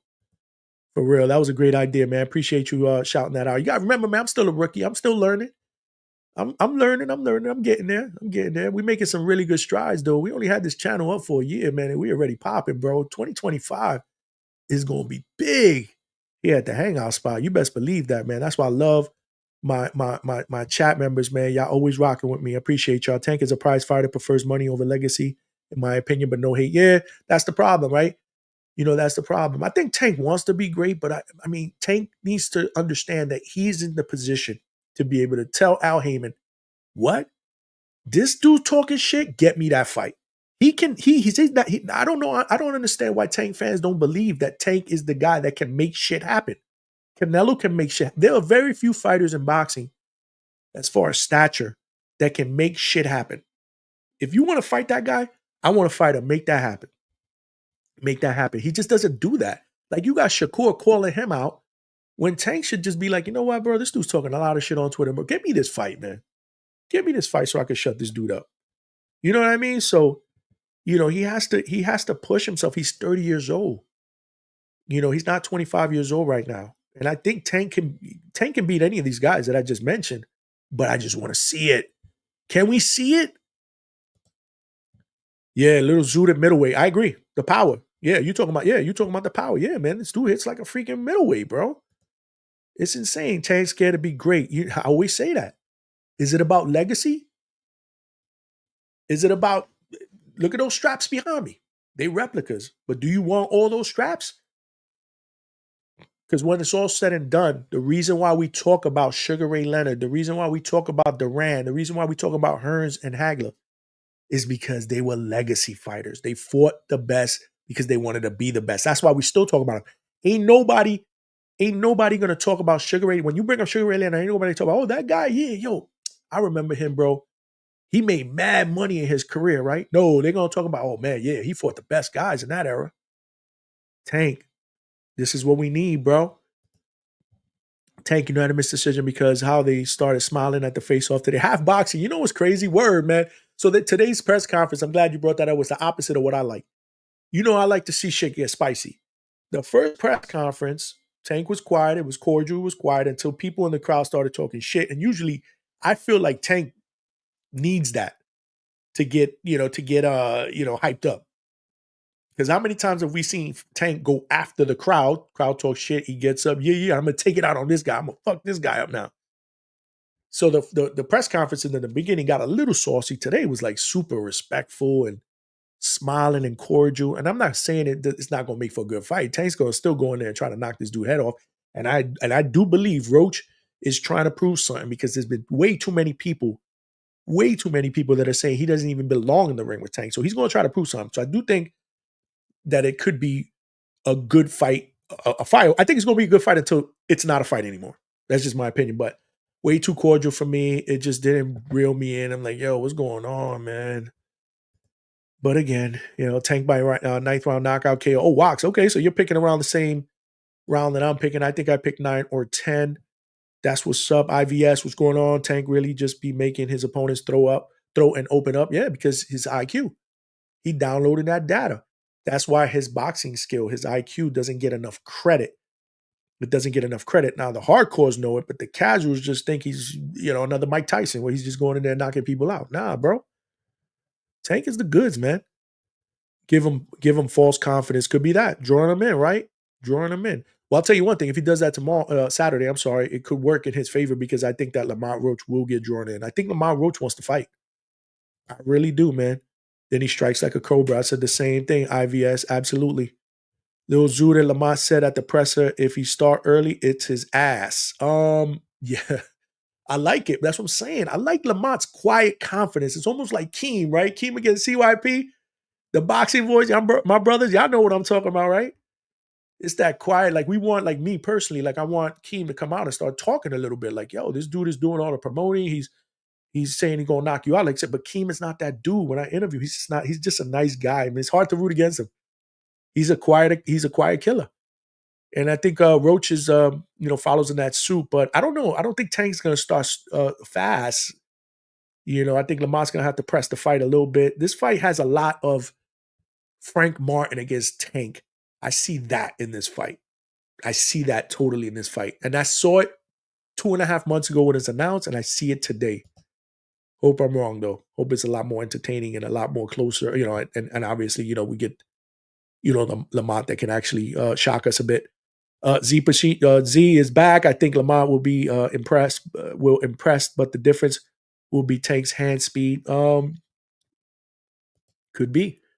Lamont got pretty good hand speed too, though, but I'm really, really more curious to see his footwork. A lot of people kind of down his footwork a little bit, so I want to see what type of footwork he brings to the ring on the counters. Okay. Yeah, absolutely. Tank strikes like a cobra. Absolutely. We said that. We absolutely said that. Tank has vastly superior speed, reflexes, feet, natural power, and last but not least, big fight experience. The lights will definitely get to, you think so? To Lamont? Tank stoppage by round 6. Herring? Come on. Well, yeah. Well, that's, that was his loss, right? Against Herring. Unanimous decision against another lefty. But, that was a long time ago, man.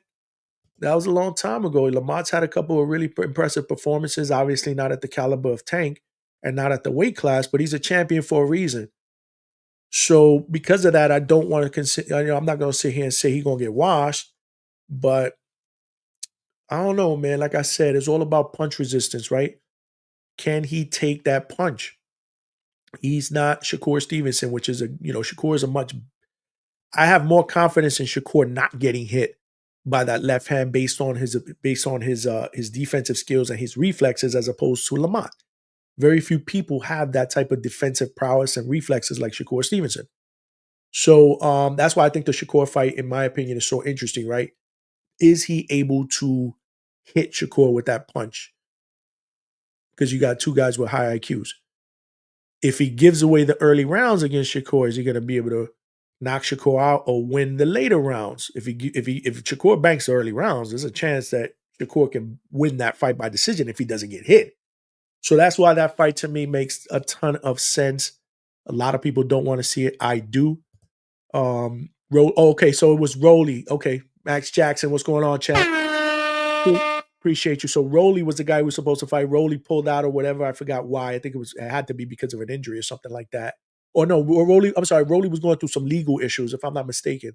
Rolly had to pull out. Pitbull came in.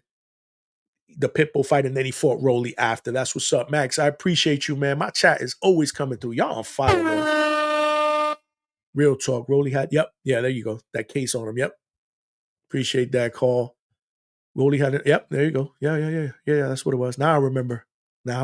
Tank 8 KO. RJ got Tank in 8. I picked 9 or 10. Max Jackson got KO in 7. Is anybody going for Roach here? Can we get a shout out? Somebody? Nobody? Damn, right. We can at least get one of them. Yo, man, I don't know, man. This is a fight that I want to get wrong too, man, because I like Roach and I want to, upsets are good for boxing, man. There's nothing like a good upset.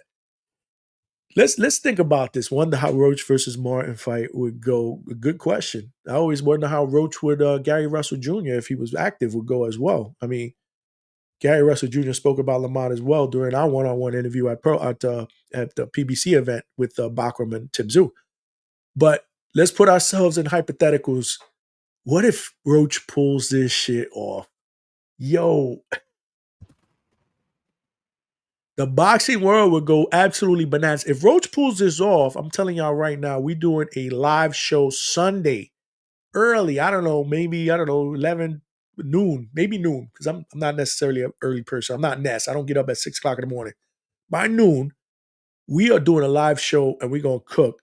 And hopefully Ness ain't on. But what would happen if Lamont Roach wins, man? Believe it or not, there may be some people out there that think he wins because they don't feel like Tank's mind is in it. Remember, Tank said in one of the press conferences, like he wants to retire 3 more fights. Now, he did say this week that he wants to fight 3 more times this year. So I don't know. With Tank, I don't know. I didn't believe him when he first said he wanted to retire at the end of this year. I don't think so. He's 30 years old. There's just so many big fights and more money to be made out there. I think that was just him getting in his emotions at one point. But you do have people that are saying in his corner that, he's a family man now. He wants to kind of spend time with his family. So you got to respect that. But so there are people that may think that Roach's going to win because of that, the whole mental thing. I don't think so, but I'm just saying. But if Roach wins, it's going to be absolutely insane. Obviously, there'll be a rematch, but the boxing world, it will be, shit will blow up. Shit will blow up. And I'm not capping. Y'all know shit will blow up. But I don't know. We'll see. Like I said, I don't see one person in here picking for Roach. That's crazy, but it is what it is, man. Like I said, upsets do happen. Now, the question that I want to ask is if Tank does win. He did say on one of his interviews during one of the early press conferences, when he wins, he's going to call somebody out because Tank doesn't really call anybody out. Everybody's calling him out. But he said he's going to call somebody out. So who is that? Who is that? Like, I want it to be Shakur, but I don't know. Every time they mention Shakur in an interview, it irritates him. He said today, like, you know what? Let Keyshawn fight Shakur and the winner could fight me. So he's on that trip. He actually gives Keyshawn Davis more props than Shakur. He has said that in interviews. So people are like, you know what? I think Keyshawn Davis will get a fight before Shakur does against Tank. That's a possibility. But I don't think he wants to fight either one of them. You know what I'm thinking? Call me crazy if you want. I think he's going to call out Inoue, bro. I think he's going to call out Inoue. And the only reason why I say that is because he respects Inoue. He's always respected Inoue. He's always said good things about him, unlike other people that, obviously he doesn't like. Barry Hunter, his trainer, was interviewed this week. And when they asked him what he would like to see Tank, who he would like to see Tank fight in the future, he said, as a fan, I would love to see him fight Inoue. Styles. Inoue's a killer at the lower weight classes, one of the best in the world pound for pound. Tank. Now, personally, I think that's more of a fantasy fight because Inoue is at 122, Tank is at 135. Tank's going to have to go down. Inoue's going to have to go up. Inoue is just a naturally smaller guy. Now, they are the same size and height. So I did look that up. I didn't know that yesterday when I was on the Boxing Voice. They are the same size and height, but to me, they're not the same size in stature and punching power.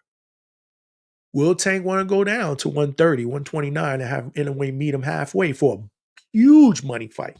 Especially if they decide to do it in Japan, which probably not, obviously. Tank will be the A side. So Tank will be able to call that shot.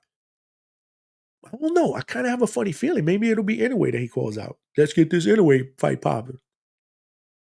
If it does, it will be pretty crazy. Let me know your thoughts in the comment section, though.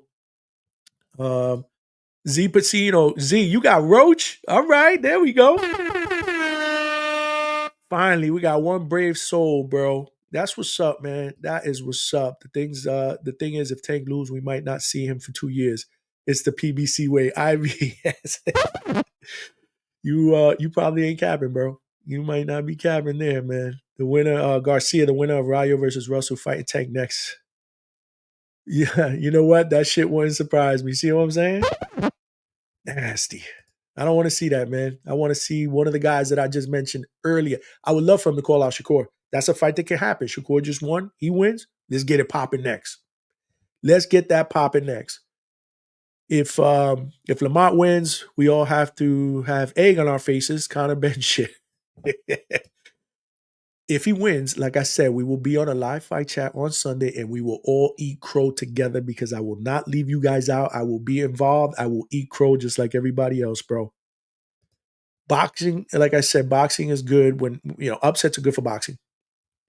But this will be a different type of upset. This might be the biggest upset if it happens since Tyson Douglas, probably. I mean, I'm not a betting guy. I haven't really kind of divulged in the odds, but I got to believe that the odds are up there. That people don't believe that Roach has a chance to win. I don't know. Roach would open himself up to lots of opportunities if he won. Yeah, well, that's the thing. And you can't do that against Tank. If Roach wins, it's going to break the boxing internet, bro. It's going to be insane. Insane. Fan and FA AM Sports will be on suicide watch. There'll be a lot of people. The Tank fans will be all out. Oh, my God. If that happens, I can't wait to the Monday or Sunday episode on the Boxing Voice because that's where the Tank fans be coming out, throwing hate at me. Everybody that wants Tank to fight better competition, we're all haters. I don't know what would go on in that, but I definitely want to come out and check that out for sure, man, for sure. Is Inoue in the Japanese Reynoso camp? Get the fuck out of here, Inoue, and come here for that fight. I don't know. Like I said, I don't think that Inoue's people or anybody around that have said they want that. I think this is more the fans that want that. I said that the other night in the Boxing Voice. I said, well, who wants to see this fight? Or who's demanding this fight? Because it ain't Inoue, and I don't believe unless Tank calls him out, it's Tank. I think it's the fans that want to create this dream matchup. Again, Eric, I think this is more of a fantasy fight than anybody else. I don't believe that happens. There's size disparities for a reason in boxing. Like, we can't just sit here and say we don't think Bud has a chance moving up 2 weight classes to fight arguably, the face of boxing at 168 and then sit there and say, okay, well, it's good for Inoue to go up 3 weight classes or 2 weight classes to fight Tank, who's another face of boxing. Like, it just doesn't make sense to me, and I don't believe that it will happen. I think it's more in the fantasy of the fans. Sugar Nunez versus Tank. I don't know. Man. I don't know. Tip Bayless would be shattered. Tip Bayless and a lot of other people would be shattered. We have a lot of Tankamaniacs. What do you call them? Tankamaniacs? That will make any excuse for him. It's okay. He doesn't need to fight those guys. Shakur hasn't done anything in his career. Teo hasn't done anything. Devin just got knocked out by Ryan. I mean, I don't understand how they don't want to see Tank beat the best. If I'm a fight fan of a fighter, I'm a fan of his because I want him to beat other fighters that other people don't believe he can beat. But maybe I'm a different type of fan. But anyhow, this was banging. We just broke down every single fight. I still think it's going to be a good event. Hopefully the card lives up to the $80 price point. We did hear from everybody that said that most people in here were fire sticking. I don't think I heard of anybody that said they happily paying the $80. I think I was the only one that said I'm probably going to pay for it. But nonetheless, hopefully it lives up to at least most of that $80. Hopefully we get a good main event. I think the co-main event will be good as well. Hopefully the other fights, including the prelims, will be fine. But regardless, it'll be lit at Brooklyn, Barclays Center. Every time Tank fights, it's more of an event than anything else. But we'll be right back at it next week, man. Like I said, if you ain't following me on IG, make sure you following me on IG. The handle's right up here on the top of the screen. Or put your notifications on in YouTube because I may go live on Sunday. If not, I think I'm going to do 3 shows next week like we did this week. We did a Monday night show breaking down the Riyadh card. And then we'll go Tuesday as normal. And then we'll go Thursday as normal as well. 9 p.m. Eastern Standard Time. That's how we do it up. Tuesday, right now, I'm looking at possibly getting Ak Reyes, boxing personality from the Zone. He's my guy, famous for the show Ak and Barack on the Zone right now. He's doing a lot of big things, commentating for OTX, so he has some stuff going on there. They have a new show that just came out with Barack.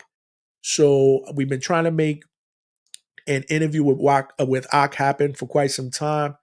I hit him up. He hit me up. We're going to try to make that happen. Hopefully we can get him on Tuesday. And then next Thursday, we got WBO President Gustavo Oliveira in the building. That's going to be an excellent interview. We had him on the Boxing Voice yesterday. Great interview. And if you're like me, you like to hear the insides of the world of boxing, right? From the sanctioning bodies now, right? We always see the fighters and we blame the sanctioning bodies. Now we get to hear from the sanctioning bodies, what they have to deal with fighters, especially fighters that don't want to face mandatory. So great interview. I asked some questions that were very, very interesting. He gave great answers. The dude is sharp. I think he's the right guy for the job. I think the WBO is in good hands. So we're going to have Gustavo Oliveira on next Thursday night, 9 p.m. live and direct at the Hangout spot. So make sure you guys tune in, have your questions ready, because he's one of those guys that loves to answer questions, and he'll take challenging questions. He will take challenging questions. So we're looking at that next Thursday. Like I said, hopefully Akeem Reyes, my man Ak from Ak and Barack. We're looking to have him on hopefully on Tuesday. But Monday, I think we're going to break down these fights. If we don't go live on Sunday, we will break them down 9 p.m. Eastern Standard Time. If you have not subscribed, make sure you subscribe, hit that notification button. But this is how we do it up. I appreciate y'all rocking out with me today. This was an absolutely great show. I couldn't have done it without my chat. Let's see who else we got. Last minute, Half Boxing. I see y'all jumping stream from Tones to Marcos to Johnny's. So let me find that I'm competing with my co-host on the Boxing Voice. I'm competing with Tone, Marco, and me. Yo, y'all need to come here, man. Y'all already know Tony going to troll. Marco, come on, man. This is where it's at in the Hangout spot. I'm sorry, man. This is how we do it up, man. We family, bro. Y'all got to come here and y'all got to check me out, man, and continue to rock out with me, man. We got my man Norbs from Norbs It All Network. So handsome. Thank you, man. I appreciate that.